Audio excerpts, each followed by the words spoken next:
નમસ્તે વિદ્યાર્થી મિત્રો, હું આકાશ ચૌહાણ તમારા ધોરણ 11ના એસપીના ભાગ 1 સાથે હાજર છું.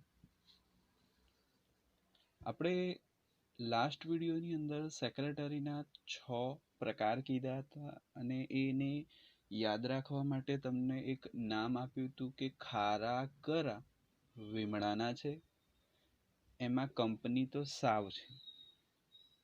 આ તમને ત્યારે જ સમજાશે બોલેલું કે જ્યારે તમે એ વિડીયોને જોયેલો હશે. ઓકે, તો હું આની સ્પષ્ટતા નહીં કરું, તમારે વિડીયો જોવાનો જ રહેશે. હાલ આપણે એ 6 પ્રકારોને થોડીક વિગતવાર વાત કરીએ. તો જો એમાં સૌથી પહેલો પ્રકાર ખાનગી સેક્રેટરી. ખાનગી સેક્રેટરી માટે કાં તો પર્સનલ આસિસ્ટન્ટ કે પછી પ્રાઇવેટ સેક્રેટરી એવા શબ્દનો ઉલ્લેખ થાય છે. ગુજરાતીમાં સાવ કહેવું હોય તો અંગત કે રહસ્ય સચિવ. હવે આનું કામ શું હોય? તો પોતાના ઉપરીવર્તી ટેલિફોનના તે જવાબો આપે છે, પત્ર વ્યવહાર કરે છે, કોઈ પણ પ્રકારની જે દૈનિક કામગીરી સોંપવામાં આવેલી હોય, કોઈ પણ મુલાકાતો લેવી કે ગોઠવવી હોય, કોઈ કાર્યક્રમ બનાવવો છે, ટૂંકમાં જે નક્કી હોય તે સમયસર યાદ આપવાનું કાર્ય તે આ ખાનગી સેક્રેટરીનું. હવે આવી વ્યક્તિ એટલે કે ખાનગી સેક્રેટરીની નિમણૂક કરતી વખતે 3 વસ્તુ ધ્યાનમાં રાખવી. એક તો તે વિશ્વાસુ હોવો જોઈએ, બીજું પ્રામાણિક હોવું જોઈએ અને ત્રીજું નિષ્ઠાવાન વ્યક્તિ હોવું જોઈએ. તો જ એની પસંદગી ખાનગી સેક્રેટરી તરીકે થશે. ઓકે, હવે આજકાલ તો તમે દેખો ફિલ્મ કલાકારો, ઉદ્યોગપતિઓ, CEO, રાજકીય નેતાઓ, વાણિજ્ય ક્ષેત્રના જે આગેવાનો છે અથવા તો જે વ્યવસાયી વ્યક્તિઓ છે, તો આવી દરેક વ્યક્તિઓ ખાનગી સેક્રેટરી એટલે કે PA જેને આપણે કહીશું PA ને રાખે છે.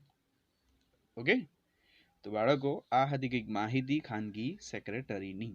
ઓકે, એવી જ હવે બીજી વાત કરીએ. બીજો પ્રકાર રાજકીય સેક્રેટરી. પશ્ચિમી દેશોમાં રાષ્ટ્રપ્રમુખને લોકો દ્વારા ચૂંટી કાઢવામાં આવે છે. કયા દેશોમાં? પશ્ચિમી દેશોમાં. કોને? તો રાષ્ટ્રપ્રમુખને. શું કરવામાં આવે છે? તો ચૂંટી કાઢવામાં આવે છે. જેમ આપણા ત્યાં વડાપ્રધાન હોય છે એવી રીતે ત્યાં રાષ્ટ્રપ્રમુખ. ત્યાં ચૂંટાયેલ પ્રમુખ એટલે કે જેને આપણે અંગ્રેજીમાં પ્રેસિડેન્ટ કહીશું, તો એ વિવિધ ખાતાઓનું ધ્યાન રાખવા પાછો ખાતાવાર વ્યક્તિઓની શું કરે છે? નિમણૂક કરે છે. તો બસ તેને આપણે યાદ રાખજો, રાજકીય સેક્રેટરી કહીશું. ઓકે, આપણા ત્યાં જેમ વડાપ્રધાન છે અને એમનું પ્રધાનમંડળ છે, તો તે આનું એક એક્ઝામ્પલ કહી શકાય. ચલો થોડીક વાત કરીએ ત્રીજી, રાજદૂત કાર્યાલયનો સેક્રેટરી. ઓકે, જો એમાં હાલમાં દરેક દેશ અન્ય દેશમાં પોતાના રાજદૂતો અથવા તો આપણે જેને એલચી કહીશું, ઓકે, ની શું કરે છે? નિમણૂક કરે છે. જેની સાથે સંબંધો સારા છે અથવા તો સંબંધો સારા રાખવા છે, તો ત્યાં કમ્પલસરી તમે દેખજો રાજદૂતની શું કરવામાં આવશે? નિમણૂક કરવામાં જ આવશે. હવે આનું કામ શું હોય? તો આનું કામ પોતાના દેશના હિતોનું રક્ષણ કરવું અને પોતાના દેશનું દ્રષ્ટિબિંદુ તે દેશને સમજાવવું. ફરીથી ધ્યાનથી સાંભળજો, પોતાના દેશના હિતોનું શું કરવું? રક્ષણ કરવું અને પોતાના દેશના દ્રષ્ટિબિંદુને, પોતાની સંસ્કૃતિને શું કરવું? ત્યાં વ્યક્ત કરવી. તો આ હતો રાજદૂત કાર્યાલયનો સેક્રેટરી. થોડીક નવી વાત કરીએ હવે. ચોથો પ્રકાર છે અને એ છે કંપની સેક્રેટરી. ઓકે, જો એમાં જરા સૌથી પહેલા તો એક કંપની ધારો યાદ રાખજો, 2013 નવો કંપની ધારો યાદ રાખો 2013, અને એ મુજબ એક વ્યાખ્યા તમારે યાદ રાખવી પડશે કે જે કંપનીની ભરપાઈ થયેલી મૂડી ₹5 કરોડ કે પછી તેથી વધુ હોય, ₹5 કરોડ કે તેથી વધુ હોય, તો ત્યાં ફરજિયાતપણે સેક્રેટરીની શું કરવામાં આવશે? નિમણૂક કરવામાં આવશે.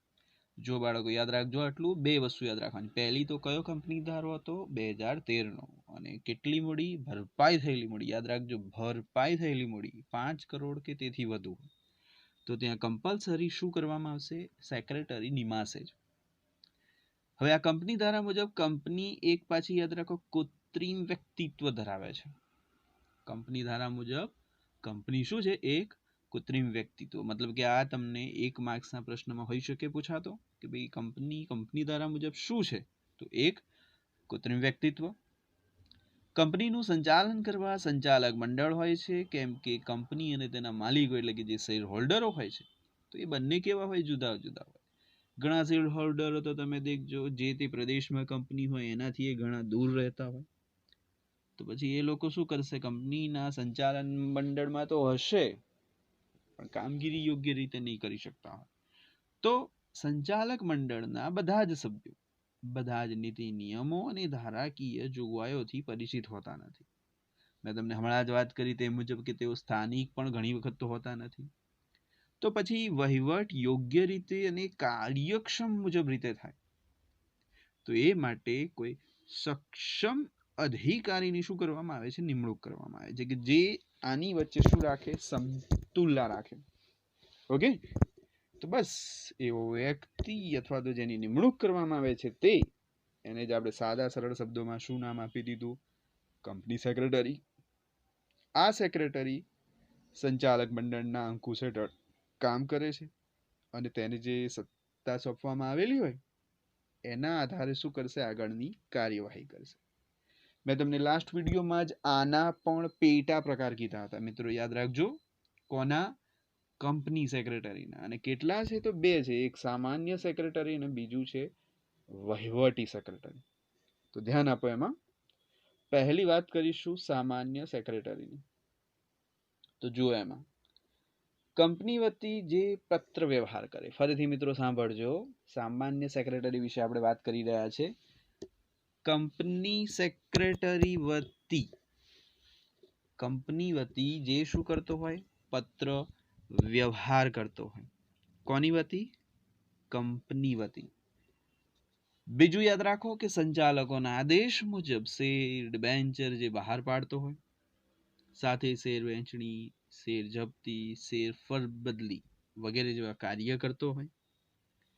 સભા અંગેની નોટિસ આપવી, એનો એજન્ડા તૈયાર કરવો, સભા નોંધની મિનિટ્સ તૈયાર કરવી કે રાખવી. તો આ કામગીરી પણ કોની હોય? સામાન્ય સેક્રેટરી. સાથે જ જરૂરી પત્રકો છે, દસ્તાવેજો છે કે પછી એ દસ્તાવેજોને તૈયાર કરવા છે અને સાચવવા છે અથવા તો કંપની રજિસ્ટ્રાર સમક્ષ એની નોંધણી કરાવી છે. તો આ કામ પણ સેક્રેટરી હશે. પણ કયો? સામાન્ય સેક્રેટરી. અને છેલ્લે યાદ રાખજો, ડિવિડન્ડની વહેંચણી કરવાનું પણ કાર્ય જેને સોંપવામાં આવેલું છે. તો આ બધા કાર્યો એ કોણ કરશે? સામાન્ય સેક્રેટરી કરશે. ઓકે, હવે એવી જ રીતે બીજો એક પ્રકાર કંપની સેક્રેટરીનો અને એ છે વહીવટી સેક્રેટરી. ધ્યાન આપો. એમાં કર્મચારીઓની પસંદગી અને નિમણૂક કરવી. કર્મચારીઓની પસંદગી અને નિમણૂક કરવી. કંપની વતી વાટાઘાટો કરવી અથવા તો જુદા જુદા પ્રકારના કરારો કરવા. હિસાબો ઉપર દેખરેખ રાખવી. સંચાલક મંડળને કંપની નીતિ કાર્યક્રમો ઘડવા માટે ઉપયોગી શું આપવી? સલાહ સૂચનો આપવા અથવા તો એ પ્રમાણેના માર્ગદર્શનો આપવા. કંપનીના જે વિવિધ ખાતાઓ છે, નાણું છે, ઉત્પાદન છે, બરાબર, કર્મચારી છે, તો આવા જુદા જુદા ખાતાઓ ઉપર શું રાખવી? દેખરેખ રાખવી. તો આ બધા કાર્યો કોના? વહીવટી સેક્રેટરી. ઓકે, તો મિત્રો આ હતી કંઈક માહિતી કંપની સેક્રેટરી અને તેના 2 પ્રકારોની. અને હવે સમય છે 5મો એક પ્રકાર વિભાગીય સેક્રેટરી, તેના વિશેનો. ધ્યાન આપો. એમાં વિભાગીય સેક્રેટરી પ્રજા વિધાન સભ્યો કે સાંસદોને ચૂંટે અને ચૂંટાયા પછી જે લોકોને બહુમતી મળે તો એ બહુમતી ધરાવતો પક્ષ શું બનાવશે? પોતાની સરકાર બનાવશે અને ત્યારબાદ પ્રધાનમંડળની શું કરશે? રચના કરશે. જે તે વિભાગને પ્રધાન સંભાળે છે અને જે ખાતું તે સંભાળે તેનો વહીવટ ચલાવવા માટે પાછું તે શું કરશે? જુદા જુદા અથવા તો જે તે અધિકારીની શું કરશે? નિમણૂક કરશે. તો બસ આવો સેક્રેટરી એને કાં વિભાગીય સેક્રેટરી કહેવાય, કાં એને વિભાગીય વડા કહેવાય. ટૂંકમાં અહીંયા યાદ રાખજો, સનદી અધિકારી જેને આપણે IAS ઇન્ડિયન એડમિનિસ્ટ્રેશન સર્વિસીસ ની વાત કરી છે. ઓકે, જેમ કે શિક્ષણ મંત્રી છે તો શિક્ષણ મંત્રી પોતાને અનુરૂપ અથવા તો એમને જે ફાળે આવ્યું છે એવા વ્યક્તિને શું બનાવશે? વિભાગીય સેક્રેટરી બનાવશે, અથવા તો એને આપણે સચિવ પણ કહી શકીએ. ઓકે, અને મુખ્ય કાર્ય શું?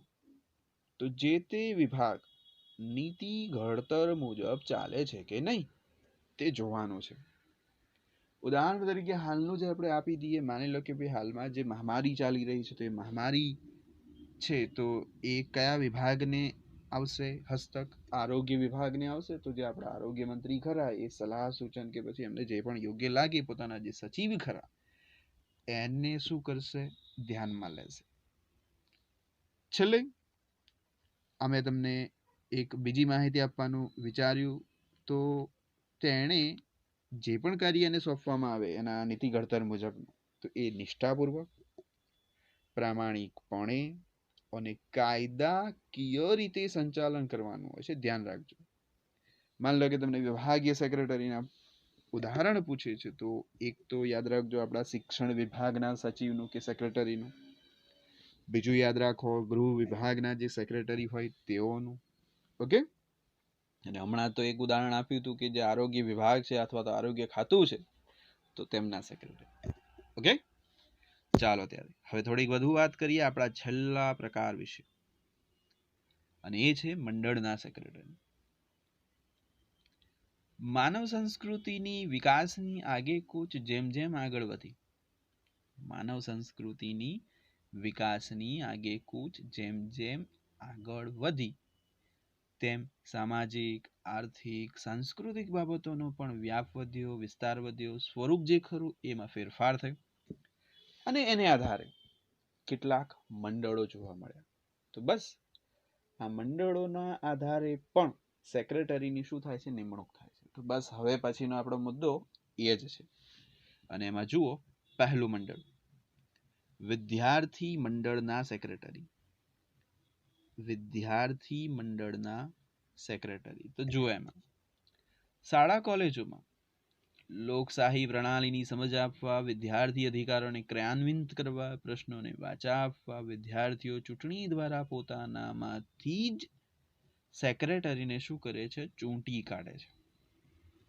તો ત્યારે આપણે એને જનરલ સેક્રેટરી કહીશું અથવા તો વિદ્યાર્થી મંડળનો સેક્રેટરી કહીશું. ઓકે, થોડીક આગળ વાત કરીએ હવે બીજો એક પ્રકાર, ક્લબના સેક્રેટરી. રમત ગમત છે કે પછી અન્ય સાંસ્કૃતિક બાબતો છે એને પ્રોત્સાહન આપવા, એને સાકાર કરવા આપણે ક્લબની સ્થાપના કરીએ છીએ. ઉદાહરણ તરીકે BCCI નામ સાંભળ્યું જશે તમે, સ્પોર્ટ્સ ક્લબ ઓફ ગુજરાત. તો આ બધાનું મુખ્ય કાર્ય શું? જે તે ક્લબની નિયમાવલી મુજબ સંચાલન અને વિકાસ કરવાનું છે. બસ એટલું જ તમારે મિત્રો ધ્યાન રાખવું. તો આ તો ક્લબ સેક્રેટરી. થોડીક વાત કરીએ શૈક્ષણિક સંસ્થાના સેક્રેટરી વિશે. અમદાવાદ છે, દિલ્હી છે અને કોટા નામ તો તમે સાંભળ્યું જ હશે. તો આ જે મોટા મોટા શહેરો છે ને એ કંઈક જાણીતા છે. કેમ જાણીતા છે? તેનું એક કારણ છે શૈક્ષણિક સંસ્થાઓનું અહીંયા વિશાળ સંકુલ આવેલું છે. તો બસ એનું સંચાલન કરવા માટે પણ આવા સેક્રેટરીની શું થાય છે? નિમણૂક થાય છે. એટલે એ સેક્રેટરી શું બન્યો? શૈક્ષણિક સંસ્થાનો સેક્રેટરી. ઓકે, ત્યાર પછી બીજો એક પ્રકાર, મજૂર મંડળના સેક્રેટરી. દેશમાં વિવિધ ક્ષેત્રોમાં કાર્ય કરતા મજૂરો છે, કર્મચારીઓ છે તો પોતાની માંગણીઓ સત્તા સરકાર સમક્ષ રજૂ કરવા પોતાના શું બનાવે? મંડળો બનાવે. ઉદાહરણ તરીકે જે મજૂરો છે તો એમને એમના હિતોની પડી હોય એમની સાથે અન્યાય ન થાય તો એ માટેના તે શું કરશે, મંડળ બનાવશે. ઉદાહરણ તરીકે INTUC ઇન્ટુક, ITUC ટુક. ઓકે, તો આ શું છે, મજૂર મંડળના સેક્રેટરીના અથવા તો એના મુદ્દા. ભારતના ભૂતપૂર્વ રાષ્ટ્રપતિ જે ખરા શ્રી વી ગિરી, વેંકટાવરાહ ગિરીએ 1922માં અખિલ ભારતીય રેલ કર્મચારી સંઘની શું કરી હતી, સ્થાપના કરી હતી. તો આ એક જસ્ટ તમારે ટૂંકો મુદ્દો યાદ રાખવાનો. ત્યાર પછી બીજો એક મુદ્દો, વેપારી મંડળના સેક્રેટરી. જો એમાં વેપારી, ઉત્પાદક, સેવા મંડળી પોતાના ધંધા રોજગારમાં ઉદ્ભવતા પ્રશ્નોની રજૂઆત કરવા કે પછી એનો ઉકેલ લાવવા સંઘ કે મંડળની શું કરે છે, રચના કરે છે. તો આવો સેક્રેટરી એટલે વેપારી મંડળનો સેક્રેટરી. જેમ કે તમે FICCI નું નામ સાંભળ્યું હશે, જેને આપણે ફિક્કી કહીએ છીએ. એવી રીતે ભારતમાં ચેમ્બર ઓફ કોમર્સ છે. તો આવા બહુ બધા મંડળો છે કે જે વેપારી હિતો સાથે સંકળાયેલા છે.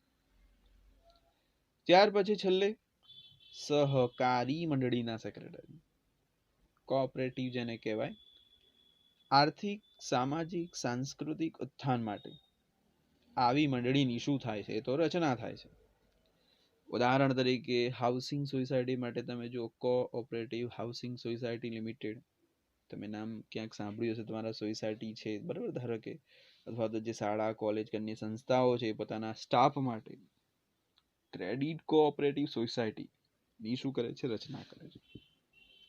તો ટૂંકમાં એકબીજાના સહકાર મેળવવા માટે, એકબીજાનો સહકાર મળે એ માટે આવી સહકારી મંડળીની શું થાય છે, સ્થાપના થાય છે. અને એ માટે જે નિમાય વ્યક્તિ, એ નિમેલો વ્યક્તિ કહેવાય સહકારી મંડળીનો સેક્રેટરી. ઓકે, તો લો મિત્રો, આ હતો આપણો આજનો વિડીયો. કયો પ્રશ્ન છે, તો સેક્રેટરીના પ્રકારો વિશે જણાવો. તો મુખ્યત્વે 6 મુદ્દા યાદ રાખવાના અથવા તો 6 પ્રકાર યાદ રાખવાના. એમાં કંપની સેક્રેટરીની અંદર પાછા બીજા 2 મુદ્દા છે, 2 પ્રકારો છે, એક સામાન્ય સેક્રેટરી અને એક વહીવટી સેક્રેટરી. અને છેલ્લો પ્રકાર જે હતો મંડળના સેક્રેટરી, તો એની અંદર જુદા જુદા જે મંડળો છે એ માટે જે જુદા જુદા સેક્રેટરી નિમાય, તો તમારે છેલ્લે તેનું ધ્યાન રાખો. અને હા, એક વસ્તુ બીજી કે અહીંયા કેટલાક ટૂંકા નામો આવ્યા હતા, તો એ ટૂંકા નામો પણ તમને એક્ઝામમાં હોઈ શકે પૂછાતા, તો એ પણ તમારે ધ્યાન રાખો. ઠીક છે, તો અહીંયા સુધી આપણે આજે રાખીએ, બાકીનું નેક્સ્ટ વિડીયો. ઓકે, ચાલો, જય હિન્દ.